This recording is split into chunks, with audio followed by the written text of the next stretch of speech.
कनिया ये देखियो ककरो उपकार करी ना तो बिल्कुल निस्वार्थ भावना से करक चाही उपकार।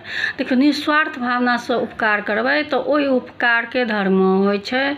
आ साथ में इहो है जे अहाँ संगे अगर कखनो विश्वासघातो करत तो अहाँ के किछ नहीं हैत। लेकिन अगर स्वार्थ से करे छै तखन अगर कखनो विश्वासघात करत तो ओ जाकर दिल पर चोट करत अहाँ के और अहाँ के तोड़ के राख देत। तै दुआरे ककरो उपकार करी तो निस्वार्थ भावना से। देखो एहिमे एहन एतऽ तक होइ छै कि लोग भगवान के कोसऽ लगै छन। भगवान हम तो सबके नीक करै छियै, हम भगवान अहूँके एते पूजै छी तैयो हमरा अहाँ खराब करै छी, एना करै छी ओना करै छी। तो देखियो भगवानों के पूजा ना निस्वार्थ भावना से करक चाही। स्वार्थ भावना से केलियन तहन तऽ ओ एगो व्यापार भेलै। देखियो अगर दुख सुख जे हमरा एतऽ भोगऽ पड़ैया ओ तऽ हमर कर्म दंड छै, पिछला जन्मक हुए, पूर्व जन्मक हुए या एहि जन्मक हुए।